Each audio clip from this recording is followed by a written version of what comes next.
ഓരോ വർഷവും 5000-ലധികം ജനങ്ങൾ സ്വന്തം വിശ്വാസത്തിന്റെ പേരിൽ, സ്വന്തം മതവിശ്വാസത്തിന്റെ പേരിൽ ജീവൻ വെടിയേണ്ടി വരുന്ന അതിക്രൂരമായിട്ടുള്ള കൊലപാതകങ്ങൾക്കും പീഡനങ്ങൾക്കും വിധേയരാകേണ്ടി വരുന്ന ഒരു രാജ്യമുണ്ട് ഈ ഒരു ലോകത്ത്. ആ രാജ്യത്തിന്റെ പേരാണ് നൈജീരിയ. കഴിഞ്ഞ ഏകദേശം 10-25 വർഷത്തെ അല്ലെങ്കിൽ 20 വർഷത്തെയൊക്കെ ഒരു ചരിത്രമെടുത്ത് നോക്കുമ്പോൾ 1,00,000-ലധികം ജനങ്ങൾക്കാണ് സ്വന്തം വിശ്വാസത്തിന്റെ പേരിൽ നൈജീരിയയിൽ ജീവൻ വെടിയേണ്ടി വരുന്നത്.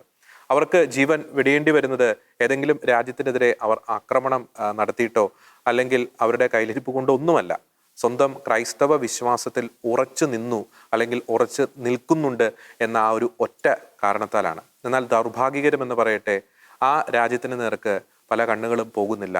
റാഫയിലേക്ക് പോകുന്ന കണ്ണുകൾ, ഗാസയിലേക്ക് പോകുന്ന കണ്ണുകൾ, യൂറോപ്പിലേക്ക് ആസൂത്രിതമായി കുടിയേറി വരുന്ന ഇസ്ലാമിക തീവ്രവാദികളുടെ നേർക്ക്, ഇസ്ലാമിക ഭൂരിപക്ഷ രാജ്യങ്ങളിൽ നിന്ന് യൂറോപ്പിനെ ഒരു അധിനിവേശത്തിന്റെ കീഴിലാക്കുക എന്ന ലക്ഷ്യത്തോടെ വരുന്ന അഭയാർത്ഥികളുടെ നേരെ പോകുന്ന കണ്ണുകൾ നൈജീരിയയിലേക്ക് പോകുന്നില്ല.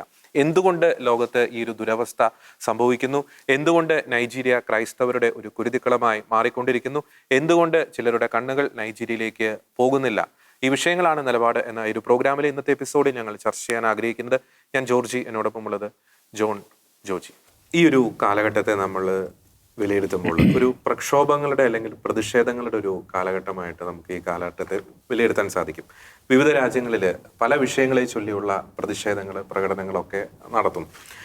എന്നാൽ നമുക്ക് വളരെ കൃത്യമായിട്ടും നമുക്ക് പറയാൻ സാധിക്കും, പല പ്രതിഷേധ പ്രകടനങ്ങളും ഇപ്പോൾ നമ്മൾ പല ഈ ജോലിപരമായിട്ടുള്ള സമരങ്ങൾ അതൊക്കെ കണ്ടിട്ടുണ്ട്. പക്ഷെ അതിനേക്കാളൊക്കെ ഉപരി ഒരു മതപരമായിട്ടുള്ള ഒരു അജണ്ടയോട് കൂടിയുള്ള പ്രതിഷേധ പ്രകടനങ്ങൾ അല്ലെങ്കിൽ അത്തരത്തിലുള്ള മുദ്രാവാക്യങ്ങളൊക്കെ പല രാജ്യങ്ങളും നമുക്ക് മുഴങ്ങി കേൾക്കുന്നത് കാണാൻ സാധിക്കും. പ്രത്യേകിച്ച് ഈ 2023 ഒക്ടോബർ മാസം 7-ാം തീയതി ഹമാസ് ഭീകരർ ഇസ്രായേലിന് നേർക്ക് നടത്തിയ ആക്രമണത്തിന് ശേഷം സേഫ് ഗാസ അല്ലെങ്കിൽ all eyes on Gaza, all eyes on Rafah അല്ലെങ്കിൽ ഫ്രീ പാലസ്തീൻ എന്ന് പറയുന്ന മുദ്രാവാക്യം ഒക്കെ വിളിച്ചുകൊണ്ട് നിരവധി പേർ, പ്രത്യേകിച്ച് ഇസ്ലാമിസ്റ്റുകളായിട്ടുള്ളവർ യൂറോപ്പിന്റെ തെരുവുകൾ കയ്യേറുന്ന കാഴ്ച, യൂറോപ്പിന്റെ തെരുവുകളിൽ മുദ്രാവാക്യം വിളിക്കുന്ന കാഴ്ച, അല്ലെങ്കിൽ ആ രാജ്യങ്ങളിൽ തങ്ങൾക്ക് അഭയം കൊടുത്ത രാജ്യങ്ങളിൽ തങ്ങളുടെ നിയമം നടപ്പാക്കണം എന്ന് പറഞ്ഞുകൊണ്ട് മുദ്രാവാക്യം വിളിക്കുന്ന കാഴ്ചകളൊക്കെ നാം കണ്ടിട്ടുണ്ട്.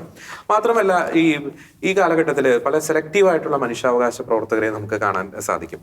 അവരുടെ ഒരു പ്രശ്നം എന്താണെന്ന് ചോദിച്ചു കഴിഞ്ഞാൽ അവരുടെ കണ്ണുകൾ ചിലയിടങ്ങളിലേക്ക് മാത്രമേ പോകത്തുള്ളൂ. ചില മരണങ്ങൾ മാത്രമേ അവർക്ക് കാണാൻ സാധിക്കത്തുള്ളൂ, അല്ലെങ്കിൽ ചില കൊലപാതകങ്ങൾക്ക് നേരെ മാത്രമേ അവരുടെ പ്രതിഷേധ സ്വരം ഉയരുകയുള്ളൂ. നമ്മളിത് ചർച്ച ചെയ്യാനുള്ള പശ്ചാത്തലം നമ്മൾ ഇൻട്രോയിൽ സൂചിപ്പിച്ചു. ഇപ്പോൾ ലോകത്തിന്റെ വിവിധ ഭാഗങ്ങളിൽ യുദ്ധഭൂമിയിൽ നിരവധി പേർ മരിച്ചു വീഴുന്നുണ്ട്. ഗാസയിൽ നിരവധി പേർ മരിച്ചു വീഴുന്നു, യുക്രൈനിൽ നിരവധി പേർ മരിച്ചു വീഴുന്നു. ഗാസയിൽ ഇസ്രായേൽ നടത്തുന്ന സൈനിക നടപടി നമുക്കറിയാം, അത് ഹമാസ് ഭീകരർ വിളിച്ചു വരുത്തിയതാണ്. സ്വയം പ്രതിരോധത്തിന്റെ അടിസ്ഥാനത്തിലാണ് ഗാസയിൽ ഇസ്രായേൽ സൈനിക നടപടി നടത്തുന്നത്. ഈ റഷ്യ യുക്രൈൻ തമ്മിലുള്ള ഈ യുദ്ധം എന്ന് പറയുന്നത് അത് പല കാരണങ്ങളുമുണ്ട്, ജോഗ്രഫിക്കലായിട്ടുള്ള പല കാരണങ്ങൾ അതിന്റെ പിന്നിലുണ്ട്. പക്ഷേ ലോകത്തിന്റെ കണ്ണ് പലപ്പോഴും ചെന്നെത്താത്ത ഒരു ഇടമാണ് ഈ നൈജീരിയ എന്ന് പറയുന്ന ഒരു രാജ്യം, ആഫ്രിക്കയിലെ നൈജീരിയ എന്ന് പറയുന്ന രാജ്യം. അവിടെ ജനങ്ങൾ മരിച്ചു വീഴുന്നത്, അല്ലെങ്കിൽ പ്രത്യേകിച്ച് ക്രിസ്ത്യാനികളായിട്ടുള്ളവർ മരിച്ചു വീഴുന്നത് അവർ ഏതെങ്കിലും നാടിന് നേരെ നടത്തിയ ഒരു പ്രതിരോധത്തിന്റെ ഭാഗമായിട്ടല്ല, അല്ലെങ്കിൽ അവർ ഏതെങ്കിലും നാടിന് നേരെ നടത്തിയ ഒരു കടന്നാക്രമണത്തിന്റെ ഭാഗമായിട്ടല്ല, മറിച്ച് അവരുടെ വിശ്വാസത്തിന്റെ പേരിലാണ്. ക്രൈസ്തവരാണ് എന്ന ഒരൊറ്റ കാരണത്തിന്റെ പേരിലാണ് നൈജീരിയയിൽ ആയിരങ്ങൾ മരിച്ചു വീണുകൊണ്ടിരിക്കുന്നത്. നമ്മൾ എന്തുകൊണ്ട് ഇന്ന് നിലപാടിൽ ഈ ഒരു വിഷയം ചർച്ചയ്ക്ക് എടുക്കുന്നു എന്നതിനെ സാധൂകരിക്കാൻ ചില കണക്കുകൾ ആദ്യമായി പ്രേക്ഷകരുടെ മുമ്പിൽ അവതരിപ്പിക്കാൻ ഞാൻ ആഗ്രഹിക്കുകയാണ്. പല അന്താരാഷ്ട്ര ഏജൻസികളുടെയും കണക്ക് പ്രകാരം, പ്രത്യേകിച്ച് ക്രിസ്ത്യൻ പെർസിക്യൂഷനെ വ്യക്തമായി നിരീക്ഷിക്കുന്ന പല അന്താരാഷ്ട്ര ഏജൻസികളുടെയും കണക്ക് പ്രകാരം നൈജീരിയയിൽ ഓരോ വർഷവും ഏകദേശം 4000-ഓളം ക്രിസ്ത്യാനികളാണ് അവിടെ മരിച്ചു വീഴുന്നത്. നിഷ്കളങ്കരായിട്ടുള്ള ജീവനുകൾ, അത് വിശ്വാസത്തിന്റെ പേരിൽ മരിച്ചു വീഴുന്നു. അതിൽ പ്രതിസ്ഥാനത്ത് നിൽക്കുന്നത് ഇസ്ലാമിക തീവ്രവാദ സംഘടനകളാണ്. ബോക്കോ ഹറാം, ഫുലാനി തീവ്രവാദികൾ പോലുള്ള തീവ്രവാദ സംഘടനകൾ, ഇസ്ലാമിക് സ്റ്റേറ്റ് പോലുള്ള തീവ്രവാദ സംഘടന. 1-2 കണക്ക് കൂടി പറഞ്ഞിട്ട് അതിന്റെ വ്യക്തമായിട്ടുള്ള വിശദാംശങ്ങളിലേക്ക് കടക്കാൻ ഞാൻ ജോജിയിലേക്കും ജോണിലേക്കും വരികയാണ്. 2024 മാത്രം 3100-ഓളം ക്രിസ്ത്യാനികളാണ് നൈജീരിയയിൽ കൊല്ലപ്പെട്ടത്. 2830 പേരെ തട്ടിക്കൊണ്ട് പോകുന്ന ഒരു അവസ്ഥ. കഴിഞ്ഞ 10 വർഷത്തെ കണക്കെടുക്കുകയാണെങ്കിൽ ഈ വൈദികരുടെ ലാൻഡ് ഓഫ് പ്രീസ്റ്റ് കിഡ്നാപ്പിംഗ് എന്ന് വേണമെങ്കിൽ നമുക്ക് നൈജീരിയ വിശേഷിപ്പിക്കാം. 145 വൈദികരെയാണ് കഴിഞ്ഞ 10 വർഷത്തിനിടെ ഇസ്ലാമിക തീവ്രവാദികൾ തട്ടിക്കൊണ്ടുപോയത്. അതിൽ 11 പേർ കൊല്ലപ്പെട്ടു, അതിൽ ചിലരെ വിട്ടയച്ചു, അതിൽ ചിലരൊക്കെ ഇപ്പോഴും മിസ്സിംഗ് ആണ്. ഇനി ഈ 2025 ആദ്യത്തെ ഒരു 3 മാസം മാത്രം, ആ മാസത്തെ കണക്കുകൾ നാം എടുത്തു നോക്കുമ്പോൾ 300ഓളം ക്രൈസ്തവരാണ് വിശ്വാസത്തിന്റെ പേരിൽ ഇസ്ലാമിക തീവ്രവാദികളുടെ കൊലക്കത്തിക്ക് ഇരയാകേണ്ടി വരുന്ന ഒരു അവസ്ഥ നൈജീരിയയിൽ സംഭവിക്കുന്നത്. 2009 മുതലുള്ള കണക്കെടുത്ത് നോക്കുമ്പോൾ ഏകദേശം ഒരു 500,000-ലധികം ക്രൈസ്തവരെ ഇസ്ലാമിക തീവ്രവാദികൾ അവിടെ കൊന്നൊടുക്കിയിട്ടുണ്ട്. 18,000-ഓളം വരുന്ന ക്രൈസ്തവ ദേവാലയങ്ങളെ ഇസ്ലാമിക തീവ്രവാദികൾ തകർത്തെറിഞ്ഞിട്ടുണ്ട്.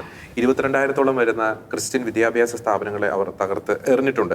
അപ്പോൾ വളരെ കൃത്യമാണ് ഒരു ഇൻസ്റ്റിറ്റ്യൂഷൻ സ്പോൺസേർഡ് ആയിട്ടുള്ള ഒരു ജനോസൈഡ്, ക്രിസ്ത്യൻ ജനോസൈഡ് നൈജീരിയയിൽ നടക്കുന്നുണ്ട്. പലപ്പോഴും ഇത്തരത്തിൽ നടക്കുന്ന ആക്രമണങ്ങൾക്ക് നേരെ അവിടുത്തെ ഭരണകൂടം ഒരു നിശബ്ദത പാലിക്കുന്ന ദാരുണമായിട്ടുള്ള ഒരു അവസ്ഥ നമുക്ക് കാണാൻ സാധിക്കും. മാത്രമല്ല ഈ ബൈഡൻ ഭരണകൂടത്തിന്റെ കാലഘട്ടത്തിലായിരുന്നു ഈ നൈജീരിയയെ ഒരു കൺട്രി ഓഫ് പർട്ടിക്കുലർ കൺസേൺ എന്നൊരു പദവിയൊക്കെ ബൈഡൻ ഭരണകൂടം എടുത്തു മാറ്റിയത്. മുമ്പ് ട്രംപിന്റെ 1ാം ഭരണ കാലഘട്ടത്തിൽ ഈ റിലീജിയസ് പെർസിക്യൂഷന്റെ പേരിൽ നൈജീരിയയെ ആ ഒരു പദവി നൽകി ആ ഒരു പ്രതിസ്ഥാനത്ത് ട്രംപ് ഭരണകൂടം നിർത്തിയിരുന്നു. മാത്രമല്ല ഈ 2ാം ഭരണകൂടവും അത്തരത്തിലുള്ള ചില സാങ്ഷൻസ്, ക്രിസ്ത്യൻ പെർസിക്യൂഷൻ അവിടെ വർദ്ധിക്കുന്നത് കാരണം അത്തരത്തിലുള്ള സാങ്ഷൻസിലേക്കൊക്കെ നീങ്ങുന്നു എന്നൊരു വാർത്തയൊക്കെ നമുക്ക് ലഭിക്കുന്നുണ്ട്. അപ്പോൾ അവിടെ പിടഞ്ഞു വീഴുന്ന മനുഷ്യരെന്ന് പറയുന്ന അതിക്രൂരമായിട്ടാണ് അവർ കൊലപാതകത്തിന് ഇരയാകുന്നത്. മാത്രമല്ല അവരെ കൊലയ്ക്ക് കൊടുക്കുന്നവർ ചെറു കുട്ടികൾ വരെയുണ്ട്. ഈ കൗമാരക്കാരൊക്കെ ഈ കണ്ണുവേശ്, അതെ അതെ അതെ അതെ. മാത്രമല്ല നമ്മൾ ഈ കോഴീനെ അറക്കുന്നത് പോലെ പ്രായമായിട്ടുള്ളവരുടെ കഴുത്തൊക്കെ അറക്കുന്ന ദാരുണമായിട്ടുള്ള കാഴ്ച. പക്ഷെ എന്തുകൊണ്ട് ലോകത്തിന്റെ കണ്ണുകൾ അവിടേക്ക് പോകുന്നില്ല? എന്തുകൊണ്ട് അതിനെതിരെ യൂറോപ്യൻ രാജ്യങ്ങളിൽ തെരുവുകളിൽ പ്രതിഷേധം ഉയരുന്നില്ല? അവരുടെ കണ്ണുകൾ ഗാസയിലേക്ക് മാത്രമേ പോകുന്നുള്ളൂ. അപ്പോൾ ആദ്യത്തെ ഒരു ഘട്ടത്തിൽ ജോജിയിലേക്ക് വരുമ്പോൾ നമുക്കറിയാം, രക്തസാക്ഷികളുടെ ചുടുനിണം വീണ മണ്ണിലാണ് സഭാതരു എന്നും തഴച്ച് വളർന്നിട്ടുള്ളത്. ആഫ്രിക്കയിൽ വലിയ രീതിയിലുള്ള റിവൈവൽ നടക്കുന്നുണ്ട്. പക്ഷെ മറു സൈഡിൽ പെർസിക്യൂഷനും വർദ്ധിച്ചു വന്നുകൊണ്ടിരിക്കുന്നു. എന്തുകൊണ്ടാണ് ഈ ഇസ്ലാമിക തീവ്രവാദികൾ അതിക്രൂരമായിട്ട് ഈ ക്രിസ്ത്യൻസിനെ അവിടെ ടാർഗറ്റ് ചെയ്യുന്നത്? മാത്രമല്ല ആഗോളതലത്തിൽ തന്നെ എടുത്തു നോക്കുകയാണെങ്കിൽ ആഗോളതലത്തിൽ നടക്കുന്ന ക്രിസ്ത്യൻ പെർസിക്യൂഷന് 90% നൈജീരിയയിലാണ് നടക്കുന്നത്. എന്തുകൊണ്ട് നൈജീരിയ ക്രൈസ്തവരുടെ അതിഭീകരമായ വിധത്തിലുള്ള ഒരു കുരുതിക്കളമായി മാറുന്നു? ജോർജി, ആഗോള ലെവലിൽ നോക്കുമ്പോൾ ക്രിസ്ത്യൻ പെർസിക്യൂഷൻ അത് എന്താ പറയുക, വളരെ വേഴ്സ് ആയിക്കൊണ്ടിരിക്കുകയാണ്. എത്രമാത്രം ലോകമാധ്യമങ്ങൾ കണ്ണടച്ചാലും അല്ലെങ്കിൽ പ്രോപ്പറായിട്ടുള്ള ആ ഒരു റിപ്പോർട്ടിംഗ് ഇല്ലെങ്കിലും ഒന്നും പറഞ്ഞില്ലെങ്കിലും സൈലൻ്റ് ആയാലും വളരെ ഒരു സത്യം ഇതാണ്, ശരിക്കും ക്രിസ്ത്യാനികൾ എല്ലായിടത്തും വെച്ചാൽ അവർ വളരെ സുരക്ഷിതരാണെന്ന് കരുതപ്പെടുന്ന രാജ്യങ്ങളിൽ വരെയും ക്രിസ്തീയ വിശ്വാസം പ്രാക്ടീസ് ചെയ്യുന്നതിൽ, തങ്ങളുടെ വിശ്വാസ ജീവിതം ജീവിക്കുന്നതിൽ, അത് പ്രഘോഷിക്കുന്നതിൽ ഒക്കെ അവർക്ക് വല്ലാതെ വിലക്കുണ്ട്. ശരിക്കും അവിടെയെല്ലാം അവരൊരു സൈലൻ്റ് ആയിട്ടുള്ള ആ ഒരു പെർസിക്യൂഷനിലൂടെയാണ് അവർ കടന്നു പോകുന്നത്. അപ്പം അതിൻ്റെ വ്യാപ്തി എത്രമാത്രം ഉണ്ടെന്ന് പറയണമെങ്കിൽ, ഒരു കാലത്ത് ക്രിസ്ത്യാനിറ്റിയുടെ ഈറ്റില്ലമായിരുന്ന ബ്രിട്ടനിൽ ഒരു അബോർഷൻ ക്ലിനിക്കിന് മുമ്പിൽ സൈലൻ്റായി പ്രാർത്ഥിച്ചതിൻ്റെ പേരിൽ കുറ്റവാളിയാക്കപ്പെട്ട വ്യക്തികളുണ്ട്. ശരിക്കും അവർക്ക് ഭയങ്കര ഒരു പെർസിക്യൂഷൻ കടന്നു പോവുകയാണ്. അതുപോലെ ക്രിസ്ത്യാനിറ്റി അല്ലെങ്കിൽ ക്രിസ്ത്യൻ വിശ്വാസം പകർന്നു കൊടുക്കാൻ പറ്റാത്ത അവസ്ഥ, അത് പ്രചരിപ്പിക്കാൻ പറ്റാത്ത അവസ്ഥ, അങ്ങനെ നമ്മൾ വളരെ ഒരു എന്നാ പറയുക, വളരെ ഒരു ഈ വേദനാജനകമായ അവസ്ഥയിലൂടെ പലപ്പോഴും കടന്നു പോകുന്നിരിക്കുക. അപ്പോൾ അതിൻ്റെയൊക്കെ ഒരു എക്സ്ട്രീം ലെവലാണ് നമ്മൾ ഈ നൈജീരിയ കാണുന്നത്. നമുക്കറിയാം, ഈ നൈജീരിയ എന്ന് പറയുന്ന രാജ്യം ഒരു വെസ്റ്റ് ആഫ്രിക്കൻ രാജ്യമാണ് ശരിക്കും. അപ്പോൾ ആ രാജ്യത്തിൽ ഒരു 15-16 നൂറ്റാണ്ടോടെയാണ് ഈ ക്രിസ്ത്യാനിറ്റി സ്പ്രെഡ് ആകുന്നത്. പിന്നെ നമ്മൾ കണ്ടത് അവിടെ ഒരു ക്രിസ്ത്യാനിറ്റിയുടെ ഗ്രോത്താണ് ശരിക്കും. മറ്റൊരു പെർസ്പെക്റ്റീവ് നോക്കുമ്പോൾ ഈ ഒരു ക്രിസ്ത്യൻ ഫെയ്ത്തിൻ്റെ ഒരു ഫ്യൂച്ചർ അത് ആഫ്രിക്കയിലാണ് ശരിക്കും. അപ്പോൾ അത് അങ്ങനെ ഒരു മറ്റൊരു കാരണമാണ് ശരിക്കും. അപ്പോൾ നമ്മൾ കാണുന്ന ഒരു എത്രമാത്രം എത്നിസിറ്റി ക്ലാഷാണ്, അല്ലെങ്കിൽ ഒരു എത്നിക്കൽ റിവൽറിയാണ്, ആ രീതിയിലുള്ള ഒരു പരസ്പര പോരാട്ടങ്ങളാണ്, ട്രൈബൽ ഗ്രൂപ്പുകളുടെ ആക്രമണം എന്നൊക്കെ പറഞ്ഞാലും വളരെ വ്യക്തമാകുന്ന ഒരു കാര്യം ക്രിസ്ത്യാനിറ്റിയാണ്, അല്ലെങ്കിൽ ക്രിസ്ത്യാനികളാണ് അവിടെ അരുങ്കൊല ചെയ്യപ്പെടുന്നത്. ഇപ്പോൾ ഇവിടെ ഈ മനുഷ്യാവകാശ കമ്മീഷൻ ഞാൻ ഓർക്കുകയാണ്, ഈ ഗാസയിൽ ഉറപ്പായിട്ടും വേണ്ടതല്ല പറയുന്നത്, ഗാസയിലൊക്കെ ആളുകൾ കൊല ചെയ്യപ്പെടുമ്പോൾ യൂറോപ്യൻ യൂണിയൻ്റെ പാർലമെൻറ്റിലൊക്കെ എത്ര ശക്തമായ പ്രക്ഷോഭം ഉണ്ടാകുന്നത്. അതുപോലെ മീഡിയകൾ, ഇൻ്റർനാഷണൽ മീഡിയകൾ, വ്യത്യസ്തങ്ങളായ മീഡിയ പ്രവർത്തകർ അവരൊക്കെ എത്ര ആക്റ്റീവാണ് ശരിക്കും അത്.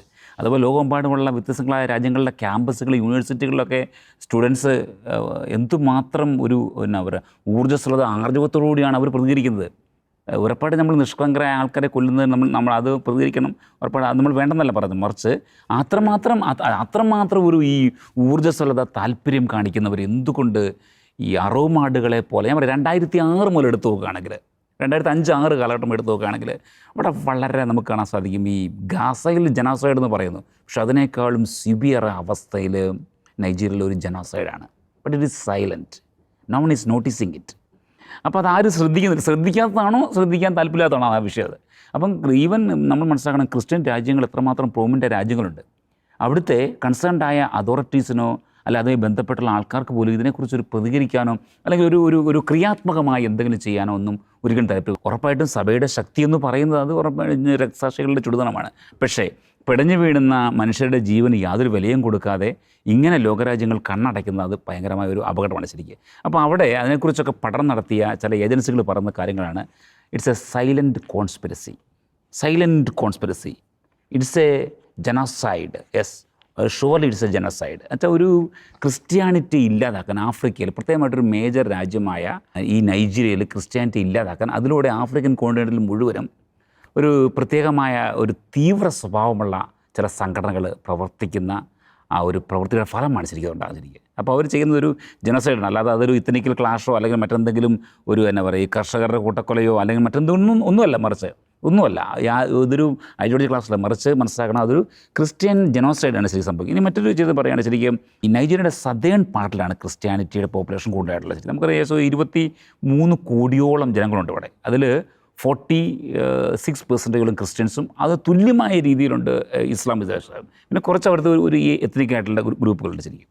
അപ്പോൾ ഇതിൽ ഇവിടെ സംഭവിച്ചുകൊണ്ടിരിക്കുന്നത് ഈ ഫുലാനി, ബൊക്കോ ഹറാം, ISIS ഈ 3 ഭീകര സംഘടനകൾ ആദ്യ കാലഘട്ടങ്ങളിൽ അവർ ശരിക്കും എന്താ പറയുക, ഈ ക്രിസ്ത്യൻ വിശ്വാസികളെ ക്രിസ്ത്യാനിറ്റി ഇല്ലായ്മ ചെയ്തുകൊണ്ട് തീവ്ര സ്വഭാവമുള്ള അവരുടെ ആശയങ്ങൾ മാത്രം അപ്രകാരം ജീവിക്കുന്ന ഒരു രാജ്യം ഫോം ചെയ്യാനുള്ള ഒരു ശ്രമത്തിലാണ് ശരിക്കും അവർ. ഇപ്പോൾ അതിലാണ് ഫുലാനികളാണ്. ഇപ്പം മറിച്ച് നമുക്കറിയാം ഈ ISISൻ്റെ ശക്തി കുറഞ്ഞു, ഇപ്പം ബൊക്കോ ഹറാമിനെ, പക്ഷേ ഇപ്പോൾ വല്ല ഫുലാനികളുടെ ഒരു വലിയ ആക്രമണത്തിന് വിധേയമായിരിക്കുന്നുണ്ട്. അപ്പോൾ അവരുടെ ഈ ഒരു ക്ലെൻസിങ്ങിൻ്റെ അല്ലെങ്കിൽ ഈ ക്രിസ്ത്യൻ ക്ലെൻസിങ്ങിൻ്റെ പുറകിൽ ലക്ഷ്യം ഇതാണ്, തികച്ചും ഒരു തീവ്ര സ്വഭാവമുള്ള അല്ലെങ്കിൽ ഒരു തീവ്ര ഇസ്ലാമിക് സ്റ്റേറ്റ് നൈജീരിയയിൽ സ്ഥാപിക്കുക. ദൗർഭാഗ്യകരമായ ഒരു കാര്യം, അവിടുത്തെ ഗവൺമെൻറ്റുകൾ പലപ്പോഴും നോക്കുത്തുകളാണ് അത്. കാരണം വെച്ചാൽ അവർക്ക് ശരിക്ക് അവരാവശ്യപ്പെട്ട സഹായം ലഭിക്കും. അവർ നന്നായിട്ട് അവരുടെ എന്നാ പറയുക ഒരു പൂർണ്ണ ശ്രദ്ധയോടുകൂടി ഫുൾ പവർ എടുത്ത് ചെയ്യുവാണെങ്കിൽ കുറേയൊക്കെ ഈ ആക്രമണങ്ങൾ, അമർച്ചകൾ ഇല്ലായ്മ ചെയ്യാൻ സാധിക്കും. പക്ഷേ അവരത് ബോധപൂർവ്വം അത് മനസ്സിലാക്കേണ്ടത് ബോധപൂർവ്വം കണ്ണടയ്ക്കുവാണ്. അവർക്കറിയാം ഇതിപ്പോൾ ചെയ്തില്ലെങ്കിലും വലിയതായിട്ടുള്ള ഇൻ്റർനാഷണൽ പ്രശ്നം ഉണ്ടാകുന്നില്ല. അത് ഞാൻ പറഞ്ഞു, ഈ ഇൻ്റർനാഷണൽ പ്രശ്നത്തെ കുറിച്ച് നമ്മൾ പറയാൻ മറ്റു പല ഇപ്പോൾ ഈ സൗത്ത് ആഫ്രിക്ക എന്ന് പറഞ്ഞ രാജ്യം, അവരെത്രമാത്രം ഗാസയ്ക്ക് വേണ്ടി ഇസ്രായേലിനെ അമേരിക്കയ്ക്കെതിരെ അവർ പ്രഷർ ചെലുത്തുന്നു. അവർ സ്പെയിനിൽ നിന്ന് വന്ന രാജ്യം, ഇങ്ങനെ പല രാജ്യങ്ങളുണ്ട് ശരിക്കും. അവരുടെ രാജ്യത്തിലെ സിറ്റിസൺസിനെ പോലെ തന്നെയാണ് അവർ ഈ മറ്റുള്ള ഈ ഗാസയിലൊക്കെ ആൾക്കാർ മരിച്ചു വീഴുമ്പോൾ അവരുടെ കൺസേൺ എന്ന് പറഞ്ഞത്. എന്നാൽ ഇതിൻ്റെ ഒരു ശതമാനം അല്ലെങ്കിൽ ഒരു 1/4% പോലും ഒരു ഇൻ്റർനാഷണൽ പ്രഷർ ഇത്രമാത്രം ക്രിസ്ത്യൻസിനെ അരുങ്കൊല ചെയ്തിട്ടും, ക്രിസ്ത്യാനിറ്റി ഒരു കാലത്ത് വളരെ സമൃദ്ധമായി തളച്ചു വളർന്ന ഈ ഒരു ദേശത്ത് ക്രിസ്ത്യാനിറ്റിയെ ഇല്ലായ്മ ചെയ്യാൻ വേണ്ടി എന്താ പറയുക, അവരെ കൊന്നുകളയുക, അവരെ എലിമിനേറ്റ് ചെയ്യുക എന്നുള്ള അവസ്ഥയിലേക്ക് എത്തിയിട്ട് പോലും ഒരു പ്രശ്നം ഉണ്ടാകുന്നില്ല, അതിനുള്ള ഒരു സ്വരം ഉയർന്നില്ല, ഒരു ഹാഷ്ടാഗും ഇല്ല, ഒന്നുമില്ല, nothing is there, no eyes at all. അവരുടെ നേരെ ഫോക്കസ് ആകാൻ ആർക്കും താല്പര്യമില്ല ശരിക്കും. അപ്പോൾ അവിടെയാണ് ഇവിടെ മനസ്സിലാക്കുന്നതിനകത്തുള്ള ഒരു വീണ്ടും പറയുകയാണ് സൈലൻ്റ് ആയിട്ടുള്ള ഒരു കോൺസ്പിറസി ഇതിൻ്റെ പുറകിലുണ്ട് ശരിക്കും. ഇനി മറ്റൊരു വളരെ ദുർഭരമായ മറ്റൊരവസ്ഥ എന്താണെന്ന് വെച്ചാൽ, ഈ ആഫ്രിക്കൻ രാജ്യങ്ങളിൽ മറ്റ് രാജ്യങ്ങളിലെല്ലാം ഇത് സമാനമായ പ്രശ്നങ്ങളുണ്ട് ശരിക്കും. അവിടെ എല്ലാം നമ്മൾ കാണുന്നുണ്ട്. ക്രിസ്ത്യാനിറ്റിയുടെ ആ ഒരു വ്യാപനം തടയുക, ക്രിസ്ത്യ വിശ്വാസികളെ ഭയപ്പെടുത്തുക, അവരെ ഇല്ലായ്മ തട്ടിക്കൊണ്ടു പോകുക, കൊലപ്പെടുത്തുക, അവരുടെ വസ്തുക്കൾ മോഷ്ടിക്കുക സമാനം. പക്ഷേ അവിടെ ഒന്നും ലോകരാജ്യങ്ങളിലെ കണ്ണുകൾ പതിയുന്നില്ല. അവരുടെ കണ്ണുകൾ പതിയുന്നത് ചില പ്രത്യേകമായ ഏരിയകളിൽ മാത്രം. അവിടെ അവർ വല്ലാതെ വേദനിപ്പിക്കുന്നു, അല്ലെങ്കിൽ അവർ വല്ലാതെ ഒരു ശബ്ദം ഉയർത്തുന്നു ശരിക്കും. അപ്പോൾ നമുക്ക് പറയാനുള്ളത് ശരിക്കും ഈ ആഫ്രിക്കയുടെ കാര്യത്തിൽ ലോകരാജ്യങ്ങൾ ശ്രദ്ധ കാണിക്കും. ട്രംപ് ഭരണകൂടം വന്നിട്ടുണ്ട്, നമുക്ക് കുറേ നല്ല കാര്യം പ്രതീക്ഷിക്കും. അതുപോലെ തന്നെയാണെങ്കിലും വത്തിക്കാൻ്റെ ആണെങ്കിലും പലപ്പോഴും പ്രസ്താവനകൾ ഉണ്ടാകുന്നുണ്ട്. അതൊക്കെ വളരെ നമുക്കൊരു പ്രത്യാശ നൽകുന്ന കാര്യങ്ങളാണ് ശരിക്കും. അപ്പോൾ ലോകത്തിൻ്റെ കണ്ണുകൾ അങ്ങോട്ടും തിരിയണം. അവിടെയും പിടഞ്ഞു വീഴുന്നത് ജീവനുള്ള മനുഷ്യരാണ്. അവരുടെയും ചോരയുടെ കളറ് ചുവപ്പ് തന്നെയാണ്. അവർ ക്രിസ്ത്യാനികളാണ്. അവരാരെയും ആക്രമിക്കുന്നില്ല, അവർ തങ്ങളുടെ സാമ്രാജ്യം പണിയാൻ വേണ്ടി ഉള്ള ഒരു ശ്രമവുമില്ല. എന്നിട്ട് പോലും അവരവരുടെ വിശ്വാസത്തിൻ്റെ പേരിൽ കൊല ചെയ്യപ്പെടുന്നു. ഈ കാര്യത്തിലും ഉറപ്പായിട്ടും മാധ്യമങ്ങളും ലോകവും ശ്രദ്ധ കാണിക്കണം. അത് കറക്റ്റാണ്. ഇപ്പോൾ നൈജീരിയയുടെ കേസിലേക്ക് നമ്മൾ വന്നു കഴിയുമ്പോൾ, ഇപ്പോൾ ജോജി സൂചിപ്പിച്ചു, ഇപ്പോൾ സദേൺ പോർഷൻസിൽ അവിടെ ഒരു ക്രൈസ്തവ ഭൂരിപക്ഷ മേഖലയാണ്. പക്ഷേ ഈ വടക്കൻ മേഖലയിൽ പല സംസ്ഥാനങ്ങളിലും ശരീഅത്ത് നിയമം ഓൾറെഡി പ്രാബല്യത്തിൽ വന്നു കഴിഞ്ഞിരിക്കുന്നു. അതുകൊണ്ടാണ് ഇതിൻ്റെ അകത്ത് അവിടെ നടക്കുന്ന ആ ഒരു ക്രിസ്ത്യൻ പെർസിക്യൂഷന് പിന്നിൽ ഒരു തീവ്ര മത അജണ്ട ഉണ്ട് എന്ന് വളരെ വ്യക്തമായിട്ടും പല അന്താരാഷ്ട്ര സംഘടനകളും ചൂണ്ടിക്കാണിക്കുന്നത്. അപ്പോൾ നമ്മൾ മറ്റൊരു കാര്യത്തിലേക്ക് പോകുമ്പോൾ ജോൺ, നമുക്കറിയാം ഈ ഇസ്രായേൽ സ്വന്തം പ്രതിരോധത്തിന് വേണ്ടിയിട്ട് നടത്തിയ ഒരു പോരാട്ടം, ഗാസയിൽ നടത്തിയ പോരാട്ടം, അതിൻ്റെ പേരിൽ നെതന്യാഹുവിന് നേർക്ക് അറസ്റ്റ് വാറണ്ട് വരെ പുറപ്പെടുവിക്കാൻ ഇന്റർനാഷണൽ ക്രിമിനൽ കോർട്ട് തയ്യാറായി. നമ്മുടെ ഇവിടെയുള്ള രാഷ്ട്രീയ നേതാക്കൾ എത്രമാത്രം ആവേശത്തോടു കൂടി തന്നെയാണ് ഈ നെതന്യാഹുവിനെതിരെ, ഇസ്രായേലിനെതിരെയൊക്കെ പ്രതികരിക്കുന്നത്. അപ്പോൾ സെലക്റ്റീവായിട്ടുള്ള മനുഷ്യാവകാശ സംരക്ഷണം അത് ലോകത്തിന് അപകടം തന്നെയാണ്. അപ്പോൾ എന്തുകൊണ്ടാണ് ഈ നൈജീരിയയിലെ ഈ ബോക്കോ ഹറാം അല്ലെങ്കിൽ ഫുലാനി തീവ്രവാദികളൊക്കെ ഇത്ര ക്രൂരമായിട്ട് ക്രൈസ്തവരെ ടാർഗറ്റ് ചെയ്യുന്നു? ഇത്രമാത്രം ഒരു വിദ്വേഷം, നമുക്കറിയാം തീവ്രമത ചിന്തകൾ അവിടെ ഉണ്ട്. പക്ഷേ നൈജീരിയ പലപ്പോഴും വർഷങ്ങളായി, എനിക്ക് തോന്നുന്നു 2009 മുതൽ തന്നെ ക്രൈസ്തവരുടെ ഒരു കുരുതിക്കളമായിട്ട് മാറും. എന്തുകൊണ്ട് ഈ തീവ്രവാദികൾ ക്രൈസ്തവരെ ഇത്ര ക്രൂരമായി ടാർഗറ്റ് ചെയ്യുന്നു? നൈജീരിയ ലോകത്തിന് മുമ്പിൽ ശരിക്കും ഒരു നെഗ്ലക്റ്റ്, ഇഗ്നറൻസ് ആയിട്ട് മാറിക്കൊണ്ടിരിക്കുന്ന ഒരു സ്ഥലമാണ്. കുറേ പ്രശ്നങ്ങൾ ഇപ്പോൾ ഈ 2009 ആ കാലഘട്ടം തൊട്ട് ഇന്ന് വരെ, ഇപ്പോൾ ഇന്നലെയും വരെ ഒരു 40 ക്രൈസ്തവർ, 2 വയസ്സുള്ളൊരു കുട്ടീനെ വെച്ച് വെടിവെച്ച് കൊന്നു എന്നൊക്കെ പറഞ്ഞിട്ടുള്ള വാർത്ത വരെ ഞാൻ കണ്ടായിരുന്നു. അപ്പോൾ ഇത്ര ഒരു ഈ വാർത്തകൾ അവിടെ നിന്ന് വന്നിട്ടും ലോകത്തിന് മുമ്പിൽ നൈജീരിയ ഒരു ഇഗ്നറൻസ് എന്ന് പറഞ്ഞ ഒരു അവഗണനാ പാത്രമായിട്ട് മാറിക്കൊണ്ടിരിക്കുന്ന ഒരു സ്ഥലമാണ്. അപ്പോൾ അതിന് പല കാരണങ്ങളുണ്ട്. ഒരേ സ്ഥലത്തേക്ക് വേണ്ടി മുറവിളി കൂട്ടുന്ന ആൾക്കാർ എന്തുകൊണ്ട് പല സ്ഥലത്തു നിന്നുള്ള ഈ പ്രശ്നം കാണുമ്പോൾ മുറവിളി കൂട്ടാത്തത് എന്നുള്ളൊരു ഭാഗം അവിടെ ചോദ്യം വരുന്നുണ്ട്. അപ്പോൾ അതിനു മുമ്പ് ഞാൻ അതിലേക്ക് കടക്കുന്ന മുമ്പ് ഞാൻ അതിൻ്റെ നൈജീരിയയുടെ ഒരു ജിയോഗ്രഫിക്കലായിട്ടുള്ള ഒരു ക്ലൈമറ്റിക്കലായിട്ടുള്ള ഒരു ഭാഗത്തേക്ക് കടന്ന കുറച്ചും കൂടിയും നമുക്ക് വിശകലനം ചെയ്യാൻ പറ്റുമെന്ന് എനിക്ക് തോന്നുന്നു. ഈ ഫുലാനികൾ എന്ന് പറഞ്ഞാൽ നമുക്ക് ഗൂഗിൾ സെർച്ച് ചെയ്താൽ മനസ്സിലാക്കാൻ പറ്റും, അല്ലെങ്കിൽ അതിൻ്റെ കുറച്ചുകൂടി ഡീപ്പായിട്ടുള്ള ചരിത്രം നോക്കുക കഴിഞ്ഞാൽ മനസ്സിലാക്കാൻ പറ്റും. ഫുലാനികൾ അവരിൽ കൂടുതലും മുസ്ലിങ്ങളാണ്. ഇവരുടെ പ്രധാന വരുമാന മാർഗ്ഗം അല്ലെങ്കിൽ പ്രധാന ജോലി മാർഗ്ഗം എന്ന് വെച്ചാൽ ഹെർഡിങ് ആണ്. എന്ന് വെച്ചാൽ ആടുകളെ മേയ്ക്കുക അല്ലെങ്കിൽ അങ്ങനെയുള്ള കന്നുകാലികളെ മേയ്ക്കുക എന്നുള്ള രീതിയിലാണ് അവർ ജീവിച്ചു വരുന്നത്. കൂടുതലായിട്ട് നോർത്ത് ഈസ്റ്റ്, നോർത്ത് വെസ്റ്റ് അങ്ങനെയുള്ള ഭാഗങ്ങളിലൊക്കെ ആയിട്ടാണ് ഇവർ കൂടുതലും ജീവിക്കുന്നത്. അതേസമയം അവിടെയുള്ള ക്രിസ്ത്യാനികൾ, അപ്പോൾ നമ്മൾ ഇതുവരെ പേഴ്സൻറ്റേജ് എടുക്കുന്നത് എപ്പോഴും നന്നായിരിക്കും എപ്പോഴും. അതായത് നൈജീരിയയുടെ 50% ആൾക്കാരും 200 മില്യൺ ആൾക്കാർ അവിടെയുണ്ട്. അതിൽ 50% ആൾക്കാരും മുസ്ലിങ്ങളാണ്. അതേസമയം 48% ക്രൈസ്തവരാണ്. അപ്പോൾ അതായത് ഇടിച്ചിടിച്ച് നിൽക്കുന്ന രണ്ടും അങ്ങനത്തെ ഒരു വിഭാഗത്തിലാണ് നിൽക്കുന്നത്. അപ്പോൾ എന്തുകൊണ്ടാണ് ഈ ഫുലാനികൾ ക്രൈസ്തവർക്ക് നേരത്തെ വരുന്നതിൽ ഞാൻ പറയുന്ന ജിയോഗ്രഫിക്കലായിട്ടൊരു ഭാഗം എന്ന് പറഞ്ഞു കഴിഞ്ഞാൽ, അവിടെ ഈ കാലഘട്ടത്തിൽ കൂടുതലായിട്ട് വരുന്ന ഡെസർട്ടിഫിക്കേഷൻ എന്ന് വെച്ച് കഴിഞ്ഞാൽ ക്ലൈമറ്റ് ചേഞ്ച് അങ്ങനെയുള്ള കാരണം കൊണ്ട് അവിടെയുള്ള പല പുൽമേടുകൾ ഇതൊക്കെ നഷ്ടപ്പെട്ടു പോയിക്കൊണ്ടിരിക്കുകയാണ്. അപ്പോൾ ഇവർ കാണുന്നത് ഈ പറയുന്ന ക്രൈസ്തവർ അധിവസിക്കുന്ന 2 മേഖലയാണ്. ഒന്ന് സദേൺ മേഖലകൾ, അതുപോലെ തന്നെ മിഡിൽ ബെൽറ്റാണ് അവിടെ കൂടുതലും താമസിക്കുന്നത്. അപ്പോൾ ഇവിടെ കൂടുതൽ ഇവർ സാധാരണ കാർഷിക വരുമാന മാർഗം കൊണ്ടോ അല്ലെങ്കിൽ കാർഷിക പ്രവൃത്തികളെ കൊണ്ട് ജീവിച്ചിരിക്കുന്ന ആൾക്കാരാണ്. കൂടുതലും ക്രൈസ്തവരായിട്ടുള്ളവർക്ക് പാവപ്പെട്ട ആൾക്കാരാണ്. അവർ ജീവിക്കുന്നത് എവിടെയാണെന്നുള്ളതാണ് പ്രധാന കാര്യം. റിമോട്ടായ സ്ഥലങ്ങളിൽ എന്ന് പറഞ്ഞാൽ വളരെ വിദൂരമായ സ്ഥലങ്ങളിൽ ഒറ്റപ്പെട്ട തുരുത്തുകൾ അല്ലെങ്കിൽ ഒറ്റപ്പെട്ട സ്ഥലങ്ങളിലാണ് ഇവർ താമസിക്കുന്നത്. ഇങ്ങനെ താമസിക്കുന്ന ക്രൈസ്തവർക്ക് നേരെ ഇവർ ആക്രമണം നടത്താണ്. ഇവർ ആക്രമണം നടത്തേണ്ട രണ്ട് പ്രധാന ഉദ്ദേശമാണ്. ഒന്ന്, ഇവർ അവിടെയുള്ള ക്രിസ്ത്യാനികൾ തന്നെ പറയുന്ന എത്നിക് ക്ലെൻസിങ് എന്നുള്ള യൂസേജാണ് പറയുന്നത്. അതായത് വംശനാശം അല്ലെങ്കിൽ വംശീയ നാശം വരുത്തുക അല്ലെങ്കിൽ വംശനാശം വരുത്തുക ഒരു പ്രത്യേക വിഭാഗത്തെ മാത്രമായിട്ട്. അതാണ് ഒന്നാമത്തെ കാര്യം പറഞ്ഞത്. രണ്ടാമത്തെ കാര്യം അവർ പറയുന്നത് അവർ ഈ പറയുന്ന ഹെർഡേഴ്സിന്, ഫുലാനികൾ എന്ന് പറഞ്ഞ ഹെർഡേഴ്സ് ഞാൻ നേരത്തെ പറഞ്ഞു, അവർക്ക് ഈ പറയുന്ന കൃഷി സ്ഥലങ്ങൾ, വെള്ളം, ലാൻഡ് അങ്ങനെയുള്ള കുറേ പ്രശ്നങ്ങൾ അത് അവർക്ക് വേണം. അതിനുവേണ്ടി അവർ തീവ്രവാദം നടത്തുന്നു എന്നുള്ളതാണ്. പക്ഷേ അങ്ങനെയാണെങ്കിൽ എന്തുകൊണ്ട് അവർ ക്രിസ്ത്യാനികളെ മാത്രം ടാർഗറ്റ് ചെയ്യുന്നുള്ളതാണ് അവിടെ ചോദ്യം വരുന്നത്. ഈ മരിച്ചു വീഴുന്നതിൽ ഭൂരിഭാഗം തന്നെ പറയുന്നെങ്കിൽ സിംഹഭാഗവും ക്രിസ്ത്യാനികളാണ് മരിച്ചു വീഴുന്നത്, അല്ലാതെ മറ്റു വർഗ്ഗക്കാരല്ല. എന്തുകൊണ്ടാണ് അങ്ങനെയാണെങ്കിൽ അവരെ മാത്രം ടാർഗറ്റ് ചെയ്യുന്നുള്ളതാണ്. അപ്പോൾ അതിൻ്റെ ഒരു സ്റ്റഡി പഠിക്കുകയാണെങ്കിൽ നമുക്കറിയാം 2013 തൊട്ട് 2015 തൊട്ട് 23 വരെ അവിടെ എന്താ പറയുക പ്രസിഡൻസിലേക്ക് ഇരുന്ന ഒരു വ്യക്തിയാണ് മുഹമ്മദ് ബുഹാരി എന്ന് പറഞ്ഞിട്ടൊരു വ്യക്തി. അപ്പോൾ ഇയാളൊരു ഫുലാനി അനുഭാവിയാണ് അല്ലെങ്കിൽ ഈ ഫുലാനി വർഗ്ഗക്കാരനാണ്.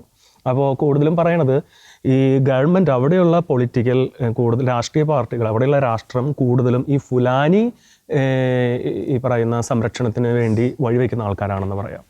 അത് ഒരു കാരണമാണ്. രണ്ടാമത്തെ കാര്യം മിലിറ്ററി വളരെ വീക്കാണ് അവിടുത്തെ. ഒന്ന്, അണ്ടർ സ്റ്റാഫഡ് ആണ്. 2, അണ്ടർ പെയ്ഡ് ആണ്.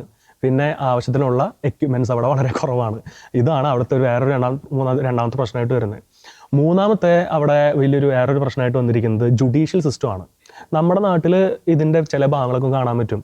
ഒരു കൂട്ടർ ഇപ്പോൾ ദളിതർ ഒരു ഉദാഹരണത്തിന് പറയുകയാണ്. ദളിതർ ഞാൻ ഉദ്ദേശിക്കുന്നത് ഞാൻ പറഞ്ഞ ഒരു ജനറൽ സെൻസിൽ എടുത്താൽ മതി എന്ന് പറഞ്ഞാൽ പാവപ്പെട്ടവർ.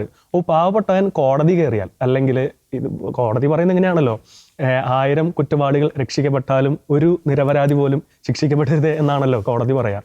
അതുപോലെ നമ്മുടെ നാട്ടിൽ ഒരു പാവപ്പെട്ടവൻ എന്തെങ്കിലും പ്രശ്നം പറ്റി ഈ പണക്കാരനെതിരെ കേസുമായിട്ട്, ജെനുവിൻ കേസായിരിക്കും, കേസുമായിട്ട് കോടതി പോയാൽ, ഈ പോലീസ് സ്റ്റേഷനിൽ പോയാൽ ഭൂരിഭാഗം കേരളത്തിൽ തന്നെ നമുക്ക് കണ്ടറിയാം ഒരുമാതിരിപ്പെട്ട പോലീസ് സ്റ്റേഷനോ അല്ലെങ്കിൽ കോടതി വിധികളൊക്കെ കൂടുതലും നമ്മുടെ ഈ പറയുന്ന പണത്തിനുള്ള ഇൻഫ്ലുവൻസ്ഡ് ആയ ആൾക്കാർക്ക് കൂടെയായിരിക്കും. ഇതേ സ്ഥിതി തന്നെയാണ് നൈജീരിയയിലുള്ളത്. അപ്പോൾ അവിടുത്തെ കോടതി വിധികളിലൊക്കെ വളരെ വീക്കാണ് എന്ന് പറഞ്ഞാൽ കൂടുതലും പേടിപ്പിച്ചും പണം നൽകിയിട്ടും അങ്ങനെയുള്ള കറപ്റ്റഡ് ആയിട്ടുള്ള പൊളിറ്റിക്കൽ ജുഡീഷ്യറി സിസ്റ്റമാണ് ഈ നൈജീരിയയിൽ നിൽക്കുന്നത്. മാത്രമല്ല അവിടെ പോവർട്ടി സ്ട്രിക്കൺ ഏരിയ ആണെന്ന് വേണമെങ്കിൽ പറയാം നൈജീരിയ എന്ന് പറഞ്ഞ ഏരിയകളിലൊക്കെ. പിന്നെ ഒരു കാരണമാണ് ഈ ഫുലാനികൾ ഹെഡ്സ്മാൻ എന്ന് പറഞ്ഞു, ഈ മുസ്ലിങ്ങളാണെന്ന് പറഞ്ഞു. ഇവർ ഈ ബോക്കോ ഹറാം എന്ന് പറഞ്ഞ തീവ്രവാദികളുടെ റാഡിക്കലൈസേഷൻ ചിന്തകളിൽ അകപ്പെട്ടു പോയ കുറേ ആൾക്കാരുണ്ട്. ഇവരിൽ എല്ലാവരും അങ്ങനെ ആവണമെന്നില്ല, പക്ഷേ കുറേ പേര് അങ്ങനെ പോയിട്ടുണ്ട്. ബോക്കോ ഹറാം എന്നുള്ളത് നൈജീരിയയിലെ വളരെ പ്രശസ്തമായ ആൾക്കാരാണല്ലോ, ഈ തീവ്രവാദികളാണല്ലോ. അവരുടെ ഉദ്ദേശം ബോക്കോ ഹറാം എന്ന് വെച്ചാൽ അർത്ഥം തന്നെ ഇതാണ്, വെസ്റ്റേൺ എഡ്യൂക്കേഷൻ ഈസ് ബാൻഡ് എന്നാണ് അവരുടെ പ്രധാന അർത്ഥം തന്നെ. എന്ന് പറഞ്ഞാൽ വെസ്റ്റേണൈസേഷൻ അവരെതിരാണ്. അവരുടെ ചിന്താഗതിയിൽ വെസ്റ്റേണൈസേഷൻ്റെ ഒരു ഭാഗമാണ് എന്ത്, ക്രിസ്ത്യാനിറ്റി ആണ് പ്രധാന കാര്യം. അതുകൊണ്ടാണ് റാഡിക്കലൈസേഷൻ എന്നുള്ളൊരു ഭാഗം അവിടെ വരുന്നത്. അപ്പോൾ അവർ ഈ പറയുന്ന ക്രിസ്ത്യാനിറ്റിയുടെ ചിന്തകൾക്ക് അല്ലെങ്കിൽ അവരുടെ ഇതിന് എതിരാണ്. ക്രൈസ്തവ ജനതയുടെ ഉന്മൂലനമാണ് അവർ പ്രധാനം ചെയ്യുന്നത്. അതുകൊണ്ടാണ് ശരീഅത്ത് നിയമമൊക്കെ പല സ്ഥലങ്ങളിലും സ്ഥാപിച്ചു എന്ന് പറഞ്ഞു. ഇവരെ അങ്ങനെ ശരീഅത്ത് നിയമം സ്ഥാപിച്ച് അടുത്തവർ ചെയ്യാൻ പോകുന്ന ഒന്നില്ലെങ്കിൽ 2 ഓപ്ഷനാണ് അവിടെയുള്ള ഈ കാഫീറുകളായ, അവരുടെ ഭാഷയിൽ കാഫീറുകളായ ആൾക്കാർക്ക് ഉള്ളൂ. ഒന്ന് ടാക്സ് അടച്ച് ജീവിക്കുക, അല്ലെങ്കിൽ ആ സ്ഥലം വിട്ടുപോവുക, അല്ലെങ്കിൽ മരിക്കുക എന്നുള്ളതാണ്. അപ്പോൾ ഇവർ ഇങ്ങനെ ഈ ഫുലാനികളായ എന്ന് പറഞ്ഞാൽ ഈ ഹെഡ്സ്മാനുകൾ ഇവർ ചെയ്തുകൊണ്ടിരിക്കുന്ന പ്രവൃത്തി എന്ന് വെച്ചാൽ ഇവരറിയാതെ തന്നെ ചെയ്തുകൊണ്ടിരിക്കുന്ന പ്രവൃത്തി എന്ന് പറഞ്ഞാൽ ഈ പറയുന്ന ആൾക്കാർക്കെതിരെ, ക്രിസ്ത്യാനികൾക്കെതിരെ അറ്റാക്ക് നടത്തുക. അതും ഈ അവിടെ മിലിറ്ററിക്കോ ഭരണകൂടത്തിനോ അല്ലെങ്കിൽ മറ്റുള്ള ആൾക്കാർക്ക് എത്തിപ്പെടാൻ പറ്റാത്ത സ്ഥലങ്ങളിലാണ് ഇവർ കൂടുതൽ അറ്റാക്ക് നടത്തുന്നത്. ഞാൻ പറഞ്ഞില്ലേ, ഇവർ കൂടുതലും ക്രിസ്ത്യാനികൾ കൂടുതൽ താമസിക്കുന്ന ഇത് മാത്രമാണ് ഈ പറയുന്ന മിഡിൽ ബെൽറ്റിനും അതുപോലെ സദേൺ ഏരിയയിലാണ്. അതും കൂടുതൽ റിമോട്ട് ഏരിയയാണ്. മാത്രമല്ല ഒറ്റപ്പെട്ട സ്ഥലങ്ങളാണ്. ഇവിടേക്ക് മറ്റു സുരക്ഷാ മാർഗങ്ങളോ മറ്റു കാര്യങ്ങൾക്കോ ഇവിടേക്ക് എത്താൻ സാധ്യത വളരെ കുറവാണ്. ഇതാണ് അവിടുത്തെ വേറെ പ്രശ്നം വരുന്നത്. പിന്നെ ഉള്ളതാണ് ഈ എത്നിക് ഫേവറേറ്റിസം എന്ന് പറയും. ഒരു വംശത്തിന് വേണ്ടി മാത്രം നിലകൊള്ളുന്ന ഒരു ഭരണകൂടം, ഒരു പ്രത്യേക ആൾക്കാർക്ക് വേണ്ടി മാത്രം നിലകൊള്ളുന്ന ഭരണകൂടം, അത് ഒരു രാജ്യത്തിന് എപ്പോഴും ഭീഷണി തന്നെയാണ് എന്നാണ് എൻ്റെ ഒരു ഭാഗത്ത് ഞാൻ പറയാം. തീർച്ചയായിട്ടും ഈ ഇന്നലെയാണെന്ന് തോന്നുന്നു നമ്മുടെ വളരെ ഫേമസ് ആയിട്ടൊരു വ്ളോഗറുണ്ട്, ഒരു കാത്തലിക് ജേർണലിസ്റ്റ് ഉണ്ട്, സച്ചിൻ നെട്ടിയിൽ, ഫേമസ് ആണ് ആൾ. അപ്പോൾ ആളുടെ ഒരു വീഡിയോ ഞാൻ ഇൻസ്റ്റാഗ്രാമിൽ കണ്ടായിരുന്നു. എന്ന് വെച്ചാൽ ഈ ഇടയ്ക്ക് ഈ ഈജിപ്തിൽ അവിടുത്തെ ഒരു വൈദികം പറയുന്ന വാക്കുകളാണ്. ഇവിടെ ഓരോ ദിവസവും, ഈജിപ്തിലാണ് കേട്ടോ, നൈജീരിയ അല്ല, ഈജിപ്തിൽ ഓരോ ദിവസവും അവിടെയുള്ള ക്രൈസ്തവർ കൊല ചെയ്യപ്പെട്ടുകൊണ്ടിരിക്കുന്നു, അച്ഛന്മാരെ തട്ടിക്കൊണ്ട് പോയിരിക്കുന്നു. പക്ഷേ ഈ വാർത്ത നമ്മൾ പുറം ലോകം അറിയുന്നില്ല. ഞാൻ സെർച്ച് ചെയ്ത് നോക്കി ഇങ്ങനെ വാർത്തകളൊക്കെ ഉണ്ടോ. പക്ഷേ ഈ വൈദികം പറയുന്നത്, ഈജിപ്തിലുള്ള വൈദികനാണ് പറയുന്നത്, കോപ്റ്റിക് ക്രിസ്ത്യൻസ് 2013 കാലഘട്ടങ്ങളിലാണല്ലോ 21 കോപ്റ്റിക് ക്രിസ്ത്യൻസിനെ ജിഹാദി ജോൺ എന്നറിയപ്പെടുന്ന തീവ്രവാദി വധിച്ചു എന്നൊക്കെ വാർത്തയൊക്കെ ഉണ്ടായിരുന്നത്. അപ്പോൾ ഇത് പണ്ട് മുതലേ ഉള്ളതാണ്. എന്ന് പറഞ്ഞാൽ ഈ റാഡിക്കലൈസേഷൻ്റെ ഭാഗമാണ് ഈ നമ്മുടെ ജനതയല്ലാത്ത അല്ലെങ്കിൽ അവരുടെ കണ്ണിൽ പെടാത്ത ആൾക്കാരെല്ലാം, അവരുടെ വിശ്വാസത്തിലുള്ള ആൾക്കാരെല്ലാം മറ്റു മതക്കാരെല്ലാം കൊന്നൊടുക്കുക, അല്ലെങ്കിൽ അവർ ടാക്സ് കൊടുത്ത് ജീവിക്കുക, അല്ലെങ്കിൽ അവരുടെ ഭാഗത്തു നിന്ന് ഒഴിഞ്ഞു പോകുക എന്നുള്ളത്. അപ്പോൾ എൻ്റെ ഒരു ഭാഗം പറയുകയാണെങ്കിൽ അതിൻ്റെ ഒരു ഭാഗമാണ് ഈ പറയുന്ന തീവ്രവാദികളുടെ ആക്രമണം എന്ന് കൃത്യമായിട്ട് എനിക്ക് പറയാൻ പറ്റും. നമ്മൾ സെർച്ച് ചെയ്ത് നോക്കുമ്പോൾ പലതും കിട്ടും. സെർച്ച് ചെയ്യുമ്പോൾ അവർ പറയും ക്ലൈമറ്റ് ചേഞ്ചിൻ്റെ ഭാഗമാണെന്ന് പറയും. കാരണം ക്ലൈമറ്റ് ചേഞ്ച് വരുന്നു, അപ്പോൾ ഡെസർട്ടിഫിക്കേഷൻ വരുന്നു. അങ്ങനെ വന്നു കഴിഞ്ഞാൽ കൂടുതലും ഭൂമികൾ, പച്ചപ്പുള്ള ഭൂമികൾ തരിശൂമിയായിട്ട് മാറും. ശരി തന്നെയാണ് പറയുന്നത്, തരിശൂമിയായിട്ട് മാറും. അങ്ങനെ വന്നാലും തന്നെ ഇതുപോലുള്ള ക്രൈസ്തവരെ മാത്രം കേന്ദ്രീകരിച്ചുള്ള ആക്രമണങ്ങൾക്ക് സാധ്യത എന്താണ് അവിടെ ഉള്ളത്? ഈ നൈജീരിയയിൽ ഒരു നിയമം കൊണ്ടുവന്നിട്ടുണ്ടായിരുന്നു, ആൻറ്റി ഓപ്പൺ ഗ്രേസിംഗ് ലോ എന്ന് പറഞ്ഞിട്ട്. ഓപ്പൺ എയറിലായുള്ള, പ്രത്യേകിച്ച് മിഡിൽ ബെൽറ്റ് സദേൺ ഏരിയയിലൊന്നും ഓപ്പൺ എയർ ആയുള്ള സ്ഥലങ്ങളിൽ എന്ന് പറഞ്ഞാൽ പ്രദേശങ്ങളിലൊന്നും ഗ്രേസിങ് ചെയ്യാൻ പാടില്ല എന്ന് പറഞ്ഞാൽ ആട് മേയ്ക്കുക അല്ലെങ്കിൽ കന്നുകാലികളെ മേയ്ക്കാൻ വിടാൻ പാടില്ല എന്നൊക്കെ നിയമം ഉണ്ടായിരുന്നു. അത് പ്രത്യേകിച്ച് കൂടുതലും ക്രൈസ്തവ വിഭാഗത്തിന്, പാവപ്പെട്ട ക്രൈസ്തവർ അവിടെയുള്ളവർ കൂടുതലും ഈ കാർഷിക മേഖലയിൽ ജോലി ചെയ്യുന്ന ആൾക്കാരാണ്. അപ്പോൾ അവർക്ക് വരുമാന മാർഗം ലഭിക്കുന്നത് ഇങ്ങനെയുള്ള ജോലി. അപ്പോൾ ഈ ഓപ്പൺ ഗ്രേസിങ് വന്നു കഴിഞ്ഞാൽ എന്താ പ്രശ്നം എന്ന് കഴിഞ്ഞാൽ ഇവരുടെ ഈ പറയുന്ന കൃഷി സാധനങ്ങളൊക്കെ ഈ കന്നുകാലി മേഞ്ഞതൊക്കെ നഷ്ടപ്പെട്ടു പോകും. അപ്പോൾ ഇങ്ങനത്തെ ആൻറ്റി ഓപ്പൺ ഗ്രേസിംഗ് ലോ എന്ന് പറഞ്ഞൊരു നിയമം അത് ഈ നൈജീരിയൻ സർക്കാർ കൊണ്ടുവന്നെങ്കിലും അത് എൻഫോഴ്സ് ചെയ്യാൻ ഈ പറയുന്ന നൈജീരിയൻ സർക്കാർ അമ്പയെ പരാജയപ്പെടുകയാണ് ചെയ്യുന്നത്. അതാണ് അടുത്ത പ്രശ്നം വരുന്നത്. പരാജയപ്പെടുക എന്നതിനേക്കാൾ ഉപരി ഫേവറേറ്റിസം കാണിക്കുക എന്നാണ് വേറെ വാക്കിൽ ഞാൻ പറയാം. ഒരു പ്രത്യേക വിഭാഗം ആൾക്കാർക്ക് വേണ്ടി ഫേവറേറ്റിസം കാണിക്കുക. അത് ലോകത്ത് മൊത്തം കാണാൻ പറ്റും. ഇപ്പോൾ നമുക്ക് അറിയാം, നമുക്ക് ഇങ്ങനത്തെ ഒരു പ്രത്യേക ഇസ്ലാമിക് ടെററിസം എന്നൊരു ചർച്ച എടുത്തു കഴിഞ്ഞാൽ നമ്മൾ ആ ടെററിസത്തിനെതിരെ, എന്താ പറയുക, മുസ്ലിങ്ങൾക്കെതിരെയല്ല ടെററിസത്തിനെതിരെ സംസാരിക്കുമ്പോൾ നമ്മുടെ കമൻറ്റ് ബോക്സിൽ കേരളത്തിലെ നമ്മുടെ കമൻറ്റ് ബോക്സിൽ കാണുന്ന കമൻറ്റുകൾ വായിച്ചു നോക്കുമ്പോൾ അറിയാം ഈ കേരളത്തിൽ തന്നെ എത്ര ആൾക്കാരാണ് ഈ തീവ്രവാദത്തിന് ഈ കൊട പിടിക്കുന്ന ആൾക്കാർ. പക്ഷെ അവരൊന്നും പുറത്തേക്ക് വരില്ല. സ്ലീപ്പർ സെല്ല് നമ്മുടെ ചുറ്റുപാടൊക്കെ ഉണ്ട്, പുറത്തേക്ക് വരില്ല. പുറത്തേക്ക് വരാത്തതിൻ്റെ കാരണം എന്ന് വെച്ച് കഴിഞ്ഞാൽ കേരളം അത്രത്തോളം മൾട്ടി കൾച്ചറൽ സെൻറ്റേഡ് ആയ കാരണം കൊണ്ടാണ്. എവിടെയെങ്കിലും പ്രശ്നം കിട്ടിയ പിന്നെ തീർന്നു. കാരണം ഇന്ത്യ ഭരിക്കുന്നത് മോദിയാണ്, അത് കാരണം തന്നെ കുറേ അങ്ങനെ പ്രശ്നം ഉണ്ടാകും. അപ്പോൾ ഈ അത്രയധികം തീവ്രവാദ സപ്പോർട്ടുള്ള കുറച്ച് നാൾക്ക് മുമ്പല്ലേ നമ്മുടെ ഈ ഹമാസ് നേതാക്കളുടെ തീവ്രവാദി സംഘടനയാണെന്ന് ലോകം മുഴുവൻ വിളിച്ചു പറയുന്ന ഹമാസ് നേതാക്കളുടെ ഫോട്ടോകളൊക്കെ ചുമന്നുകൊണ്ട് വന്നിട്ടുള്ള ജാതിയൊക്കെ ഉണ്ടായത്. അപ്പോൾ അവരുടെ ഐഡിയോളജി അതാണ് പ്രശ്നം വരണത്. അവർ ചെറുപ്പം മുതലേ റാഡിക്കലൈസ്ഡ് ആയിപ്പോയി. ഒന്നില്ലെങ്കിൽ അവർ അതിൽ നിന്ന് ഇതല്ല സത്യം, ഇതാണ് സത്യം എന്നുള്ള രീതിയിലേക്ക് ബൈബിൾ പറയുന്നില്ലേ, സത്യം നിങ്ങൾ അറിയും, സത്യം നിങ്ങളെ സ്വതന്ത്രരാക്കും എന്ന് പറയുന്നില്ലേ, അതിലേക്ക് അവർ തിരിച്ചു വരണം. പക്ഷേ അവർക്ക് അറിയാനുള്ളൊരു സാഹചര്യം അവർക്ക് ലഭിക്കുന്നില്ല. വീണ്ടും അവരെ ഇങ്ങനെ പഠിപ്പിച്ചുകൊണ്ടിരിക്കുകയാണ്. ഇതല്ല സത്യം, ഇതല്ല സത്യം, ഇതല്ല സത്യം, ഇതാണ് പഠിപ്പിച്ചുകൊണ്ടിരിക്കുകയാണ്. ഇതേ ആശയം തന്നെയാണ് ലോകത്ത് മൊത്തം പറയുന്ന ഇസ്ലാം ടെററിസ്റ്റ് തീവ്രവാദികൾക്കൊക്കെ മൊത്തം കിട്ടിക്കൊണ്ടിരിക്കണേ. അതേ അവസ്ഥ തന്നെയാണ് ഈ പറയുന്ന നൈജീരിയയിൽ ഫുലാനി. ഇപ്പോൾ 48% ക്രൈസ്തവർ ഇനി കുറച്ച് നാൾ കഴിയുമ്പോൾ ഇങ്ങനെ പോവുകയാണെങ്കിൽ കുറഞ്ഞ് വളരെ കുറയും. 2050 ആകുമ്പോൾ ഒരു പ്രഡിക്ഷൻ വേണമെങ്കിൽ പറയാം, 2050 ആകുമ്പോൾ 400 മില്യൺ ആവുമെന്നാണ് ഒക്കെ നൈജീരിയയിലെ പോപ്പുലേഷൻ്റെ കണക്കെന്ന് പറയപ്പെടുന്നത്. ഈ 400 മില്യണിൽ അറ്റ്ലീസ്റ്റ് ഒരു 20-19% ക്രൈസ്തവർ ഉണ്ടായാൽ ഭാഗ്യം എന്നുള്ള രീതിയിലാണ് ഇങ്ങനത്തെ ഒരു കണക്കിൽ പോകുന്നെങ്കിൽ ലോകരാജ്യങ്ങൾ തന്നെ വത്തിക്കാൻ വളരെ ഇടയ്ക്ക് മാത്രമാണ് ഈ പറയുന്ന നൈജീരിയനെ പറ്റി പരാമർശിക്കുന്നുള്ളൂ. അതൊരു സങ്കടകരമായ കാര്യമാണ്. പക്ഷേ ഗാസേനെ പറ്റി പലപ്പോഴും പറയുന്നുണ്ട്, അതേസമയം മറ്റ് രാഷ്ട്രങ്ങളെ പറ്റി പറയുന്നുണ്ട്. ഇനി ഈ പറയുന്ന ട്രംപ് ആയിക്കോട്ടെ അല്ലെങ്കിൽ മറ്റ് രാജ്യങ്ങളായിക്കോട്ടെ, ഈ ഗാസ പ്രശ്നങ്ങളാണ് അല്ലെങ്കിൽ ഈ റഷ്യൻ ഉക്രൈൻ, അതൊക്കെ തീർച്ചയായിട്ടും പരിഹരിക്കേണ്ട കാര്യങ്ങൾ തന്നെയാണ്. എങ്കിലും എന്തുകൊണ്ട് ഇത്രയധികം ക്രൈസ്തവർ ഇത്രയധികം പ്രശ്നങ്ങൾ, ഇപ്പം ഈ നേരത്തെ പറഞ്ഞ പോലെ ലോകത്തിലെ 90% തീവ്രവാദി ആക്രമണങ്ങൾ നടക്കുന്ന സ്ഥലം നൈജീരിയ ആണെന്ന് പറഞ്ഞിട്ട് പോലും എന്തുകൊണ്ട് ഈ പ്രധാന ലോക നേതാക്കളുടെ കണ്ണ് അവിടേക്ക് എത്താത്തത്? അത് ഞാൻ നേരത്തെ പറഞ്ഞത്, നൈജീരിയ ഒരു അവഗണന പാത്രമായി മാറിക്കൊണ്ടിരിക്കുന്ന സ്ഥലമാണ് എന്നുള്ളത്. അപ്പം എൻ്റെ ഒരു നിലപാടനുസരിച്ച് നമുക്ക് ആവിധം പ്രാർത്ഥിക്കാം എന്ന് മാത്രമേ എനിക്ക് പറയാനുള്ളൂ. അത് കറക്റ്റാണ്. ഇപ്പം നമ്മൾ നേരത്തെ ഡിസ്കസ് ചെയ്ത ഈ നൈജീരിയയോട് ചിലർ കാണിക്കുന്ന, അല്ലെങ്കിൽ ലോകത്തിലെ ഭൂരിഭാഗം പേരും കാണിക്കുന്ന ഒരു അവഗണന, അത് നമ്മൾ ഒരു കൃത്യമായിട്ട് നിരീക്ഷിക്കുമ്പോൾ അത് ഈ പൊളിറ്റിക്കൽ ഇസ്ലാമിൻ്റെ അധിനിവേശപരമായിട്ടുള്ളൊരു അജണ്ടയുടെ ഭാഗം തന്നെയാണെന്ന് നമുക്ക് പറയാൻ സാധിക്കും. ഇപ്പോൾ നൈജീരിയയിൽ നടത്തുന്ന സിസ്റ്റമാറ്റിക് ആയിട്ടുള്ള ഇൻസ്റ്റിറ്റ്യൂഷൻ സ്പോൺസേഡ് ആയിട്ടുള്ള ഒരു ക്രിസ്ത്യൻ ജനോസൈഡ്, അവിടെ നിന്നുള്ള പല ബിഷപ്സും ഒക്കെ പറയുന്ന ഒരു കാര്യമുണ്ട്. ഈ കൊലപാതകങ്ങൾ മാത്രമല്ല അവിടെ സംഭവിക്കുന്നത്, ഒരു സൈക്കോളജിക്കൽ വാർഫെയർ അവിടെ നടക്കുന്നുണ്ട്. അത് ആ നാട്ടിൽ നിന്നും ജനങ്ങളെ ഭയപ്പെടുത്തി ഓടിച്ചു കളയുക. പ്രത്യേകിച്ച് കുട്ടികളെ റേപ്പ് ചെയ്യുന്നു, സ്ത്രീകളെ റേപ്പ് ചെയ്യുന്നു. അപ്പോൾ തങ്ങളുടെ സ്വന്തം ദേശത്ത് അവിടെ ജീവിക്കാൻ സാധിക്കുകയില്ല എന്ന ഒരു ഭയം അവരുടെ ഉള്ളിലേക്ക് നിറയ്ക്കുക, അതിനുശേഷം അവരെ അവിടെ നിന്നും ഓടിച്ചു വിടുക, പിന്നീട് അവിടെ ഒരു അധിനിവേശം നടത്തുക. വളരെ കാൽക്കുലേറ്റഡ് ആയിട്ടുള്ളൊരു ഗെയിമിംഗ് ആണ് അവിടെ നടത്തുന്നത്. കൊലപാതകം മാത്രമല്ല, ഇപ്പോൾ ഞാൻ നേരത്തെ സൂചിപ്പിച്ചു, കഴിഞ്ഞ 10 വർഷം 145ഓളം വൈദികർ അവിടെ തട്ടിക്കൊണ്ടുപോകലിന് അല്ലെങ്കിൽ കിഡ്നാപ്പിങ്ങിന് വിധേയരാകുന്നു. അത് സൃഷ്ടിക്കുന്ന ഒരു ഇമ്പാക്റ്റ് ഒന്ന് ചിന്തിച്ചു നോക്കി. പിന്നെ ദൈവവിളികൾ കുറയുകയാണ്. വൈദികനാകുക, ഒരു കത്തോലിക്ക പുരോഹിതനാകുക എന്നതിൻ്റെ അർത്ഥം തീവ്രവാദികൾ തട്ടിക്കൊണ്ടു പോകുക അല്ലെങ്കിൽ അവരുടെ കിഡ്നാപ്പിങ്ങിന് വിധേയരാവുക എന്ന രീതിയിലേക്ക് കാര്യങ്ങൾ എത്തിച്ചേർന്നാൽ അവിടെ ദൈവവിളികൾ ഇല്ലാതാകുന്നു, സഭ ഇല്ലാതാവില്ല, അത് നമുക്ക് തീർച്ചയായിട്ടും പറയാൻ സാധിക്കും. അപ്പോൾ വളരെ കാൽക്കുലേറ്റഡ് ആയിട്ടുള്ള ഒരു വാർഫെയർ അവിടെ നടക്കുന്നു. മാത്രമല്ല യൂറോപ്യൻ രാജ്യങ്ങളിൽ ഇവർ ഗാസയ്ക്ക് വേണ്ടി മാത്രം ശബ്ദമുയർത്തുന്നതും ഈ പൊളിറ്റിക്കൽ ഇസ്ലാമിൻ്റെ ഒരു അജണ്ടയുടെ ഭാഗം തന്നെയാണ്.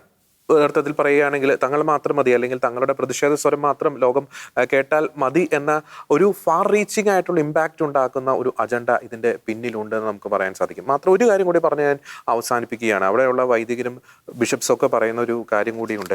തങ്ങളുടെ സ്വന്തം രാജ്യമാണ്, തങ്ങൾ ജനിച്ചു വീണ അല്ലെങ്കിൽ തങ്ങളുടെ സ്വന്തം നാടാണ് ആ ഒരു നൈജീരിയ. പക്ഷേ അവിടെ പലപ്പോഴും ഒരു ഗവൺമെൻറ് തലത്തിലേക്കൊക്കെ ചെന്ന് കഴിയുമ്പോൾ, സർക്കാർ ഓഫീസുകളിലേക്കൊക്കെ ചെന്ന് കഴിയുമ്പോൾ ഒരു രണ്ടാംകിട പൗരന്മാരെ പോലെ, നേരത്തെ ജോൺ സൂചിപ്പിച്ചു, ജുഡീഷ്യറി നീതി നിഷേധിക്കുന്നു, പോലീസ് സംവിധാനം നീതി നിഷേധിക്കുന്നു, പട്ടാളം നീതി നിഷേധിക്കുന്നു, ഭരണ സംവിധാനം നീതി നിഷേധിക്കുന്നു. അപ്പോൾ തങ്ങളുടെ ഇവിടെ ഇത് നിങ്ങളുടെ രാജ്യമാണോ എന്ന് ചോദിച്ചാൽ ആണ്, പക്ഷേ ടെക്നിക്കലി അല്ല എന്ന രീതിയിലാണ് കാര്യങ്ങൾ നീങ്ങുന്നത്. ഒരു ആക്രമണം ഉണ്ടായാൽ അത് പരിഹരിക്കുവാൻ വേണ്ടപ്പെട്ടവർ, ഉത്തരവാദിത്തപ്പെട്ടവർ അതിന് മനസ്സ് കാണിക്കുന്നില്ല. അവിടെയാണ് അവിടെ പക്ഷേ ഒരു കാര്യം കൂടി പറയാൻ ആഗ്രഹിക്കുകയാണ്. അവരെ അവിടെ കാണിക്കുന്ന വിശ്വാസ തീക്ഷ്ണത, അത് തീർച്ചയായിട്ടും അവരെ അഭിനന്ദിക്കേണ്ടിയിരിക്കുന്നു. ഒരു ലിയ ഷെരീബു എന്ന് പറയുന്ന ഒരു പെൺകുട്ടി, അത് പലരും ആ പേര് മറന്നിട്ടുണ്ടാകാം. ആ പെൺകുട്ടിയും ആ പെൺകുട്ടികളുടെ കൂട്ടുകാരികൾ, ഏകദേശം 100ഓളം വരുന്ന കൂട്ടുകാരികളെയും ഈ ബോക്കോ ഹറാം തട്ടിക്കൊണ്ടുപോയിരുന്നു. അതിൽ ലിയ ഷെരീബ് ഒഴികെയുള്ള എല്ലാവരെയും ബോക്കോ ഹറാം പിന്നീട് മാസങ്ങൾക്ക് ശേഷം റിലീസ് ചെയ്തു, ദിവസങ്ങൾക്ക് ശേഷം റിലീസ് ചെയ്തു. ലിയ ഷെരീബ് ഇപ്പോഴും ബോക്കോ ഹറാമിൻ്റെ കസ്റ്റഡിയിൽ തന്നെയാണ്. അതിന് കാരണം മറ്റൊന്നുമല്ല, അവൾ തൻ്റെ ക്രൈസ്തവ വിശ്വാസം ഉപേക്ഷിക്കാൻ തയ്യാറായില്ല. ബാക്കിയുള്ള പെൺകുട്ടികൾ ഇസ്ലാമിലേക്ക് കൺവേർട്ട് ചെയ്തു, അവരെ വിട്ടയച്ചു. പക്ഷേ അവൾ പറഞ്ഞു, ഞാൻ ഈ കസ്റ്റഡിയിൽ തന്നെ തുടരും, എന്നെ കൊന്നാലും ഞാൻ എൻ്റെ ക്രൈസ്തവ വിശ്വാസം ഉപേക്ഷിക്കുകയില്ല എന്നൊരു കാര്യം. മറ്റൊരു കാര്യം കൂടിയുണ്ട്, അവിടെ ഈ മതനിന്ദ നിയമം അത് വളരെ തന്ത്രപരമായി ക്രൈസ്തവർക്കെതിരെ യൂസ് ചെയ്യുന്നുണ്ട്. ഒരു വിദ്യാഭ്യാസ സ്ഥാപനത്തിലെ ഒരു ക്രൈസ്തവ പെൺകുട്ടി ആൾക്കൂട്ട കൊലപാതകത്തിന് ഇരയായിട്ടുള്ള വാർത്തയൊക്കെ വർഷങ്ങൾക്ക് മുമ്പ് നമ്മൾ റിപ്പോർട്ട് ചെയ്തതാണ്.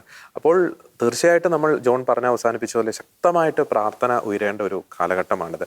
സഭാ നേതൃത്വം കുറെ കൂടി എനിക്ക് തോന്നുന്നു ജാഗ്രതയോടുകൂടി നൈജീരിയൻ വിഷയങ്ങളിൽ ഇടപെടേണ്ട ഒരു കാലഘട്ടത്തിലൂടെ തന്നെയാണ് കടന്നുപോയിക്കൊണ്ടിരിക്കുന്നത്. തീർച്ചയായിട്ടും നമുക്ക് അവർക്ക് വേണ്ടി ശക്തമായിട്ട് പ്രാർത്ഥിക്കാം. അവരുടെ വിശ്വാസ തീക്ഷ്ണത നമുക്ക് മാതൃകയാക്കാമെന്ന് നമുക്ക് പറയാം. ഇന്നത്തെ എപ്പിസോഡിൻ്റെ അവസാനത്തിൽ ഞങ്ങൾക്ക് ഒരേ ഒരു കാര്യമേ പറയാനുള്ളൂ. നൈജീരിയയിൽ മരിച്ചു വീഴുന്നത് മനുഷ്യരാണ്, പിഞ്ചു കുഞ്ഞുങ്ങളാണ്. ബലാത്സംഗത്തിനും പീഡനങ്ങൾക്കുമൊക്കെ വിധേയരാകേണ്ടി വരുന്നത് നിഷ്കളങ്കരായിട്ടുള്ള പെൺകുട്ടികളാണ്, സ്ത്രീകളാണ്. ഒരു രണ്ടാംകിട പൗരന്മാരെ പോലെയാണ് നൈജീരിയയിലെ ക്രൈസ്തവർ കരുതപ്പെടുന്നത്. തങ്ങൾക്കെതിരെ ആക്രമണം ഉണ്ടാകുമ്പോൾ അതിനെ പ്രതിരോധിക്കുവാൻ, സംരക്ഷണം നൽകുവാൻ ഉത്തരവാദിത്തപ്പെട്ടവരും വേട്ടക്കാരുടെ ഒപ്പം നിന്നുകൊണ്ട്, അല്ലെങ്കിൽ വേട്ടക്കാർക്ക് മൗനാനുവാദം കൊടുത്തുകൊണ്ട് ആ ക്രൈസ്തവ വംശഹത്യയ്ക്ക് ആക്കം കൂട്ടുന്ന ദാരുണമായിട്ടുള്ള കാഴ്ച. അതിനെതിരെ കുറ്റകരമായിട്ടുള്ള ഒരു നിശബ്ദത തന്നെയാണ് ലോകരാജ്യങ്ങൾ പുലർത്തുന്നത്. ഗാസയിലേക്ക് മാത്രം പലരുടെ കണ്ണുകൾ പോകുന്നു, ഗാസയിലേക്ക് മാത്രം ചിലരുടെ പ്രതിഷേധ സ്വരങ്ങൾ ഉയരുന്നു. എന്നാൽ നൈജീരിയയിലേക്ക് അവരുടെ കണ്ണുകൾ പോകില്ല. അതിൻ്റെ കാരണം മറ്റൊന്നുമല്ല, അതിൻ്റെ പിന്നിലുള്ള തീവ്രപരമായിട്ടുള്ള മതചിന്ത തന്നെയാണ് എന്നത് വളരെ വ്യക്തമാണ്. ഈ നിശബ്ദത, ഒരുപക്ഷെ പല ലോക രാജ്യങ്ങളും പുലർത്തുന്ന ഈ ഒരു നിശബ്ദത ഇങ്ങനെ പുലർത്തിക്കഴിഞ്ഞാൽ, അല്ലെങ്കിൽ ആ ഒരു നിശബ്ദത ഇത്തരത്തിൽ തുടർന്ന് കഴിഞ്ഞാൽ, ഒരു കാര്യം പ്രത്യേകം ഓർക്കുക, ഒരുപക്ഷെ ആ ആഫ്രിക്കയിൽ, നൈജീരിയയിൽ ക്രൈസ്തവരെ കൊന്നെടുക്കുന്ന വേട്ടക്കാർ ഒരു തരത്തിൽ അല്ലെങ്കിൽ മറ്റൊരു രീതിയിൽ ഒരുപക്ഷെ നിങ്ങളെയും തേടി വരും. അന്ന് നിങ്ങൾക്ക് വേണ്ടി ശബ്ദിക്കാൻ ആരും കാണത്തില്ല. അതിനാൽ തന്നെ അത്തരമൊരു സാഹചര്യം, ദുരവസ്ഥ ഒഴിവാക്കുവാൻ തീർച്ചയായിട്ടും നൈജീരിയയ്ക്ക് വേണ്ടിയും ശബ്ദമുയർത്തുക. അവിടെ മരിച്ചു വീഴുന്നത് മനുഷ്യർ തന്നെയാണ്. ഒപ്പം തന്നെ സെലക്റ്റീവായിട്ടുള്ള മനുഷ്യാവകാശ പ്രവർത്തനം കാണിക്കുന്ന വ്യക്തികളുടെ, സംഘടനകളുടെ, രാഷ്ട്രങ്ങളുടെ അജണ്ട കൂടി തിരിച്ചറിയുക. അത്തരം വ്യക്തികളെ, രാഷ്ട്രങ്ങളെ, പ്രസ്ഥാനങ്ങളെ ഒറ്റപ്പെടുത്തുവാനുള്ള ഒരു ആർജവത്വം കൂടി ലോക നേതാക്കൾ കാണിക്കുക. ഏറ്റവും ഒടുവിൽ നൈജീരിയയിൽ ക്രൈസ്തവ വിശ്വാസത്തിനു വേണ്ടി ജീവൻ വെടിഞ്ഞ് രക്തം ചിന്തേണ്ടി വരുന്ന അനേകായിരങ്ങൾക്ക് ഐക്യദാർഢ്യം പ്രഖ്യാപിച്ചുകൊണ്ട് അവരോടൊപ്പം തന്നെയാണ് ഞങ്ങളുടെ പ്രാർത്ഥനകളും ഞങ്ങളുടെ എല്ലാവിധ പിന്തുണയും എന്ന് ഉറക്കെ പ്രഖ്യാപിച്ചുകൊണ്ട് ഇന്നത്തെ നിലപാട്, ഈ ഒരു പ്രോഗ്രാമിലെ ഈ ഒരു എപ്പിസോഡ് ഞങ്ങൾ വൈൻഡപ്പ് ചെയ്യുന്നു. മറ്റൊരു വിഷയത്തിലെ നിലപാടുമായി ഞങ്ങൾ വീണ്ടും വരുന്നതായിരിക്കും. എല്ലാ പ്രിയപ്പെട്ട പ്രേക്ഷകർക്കും നന്ദി.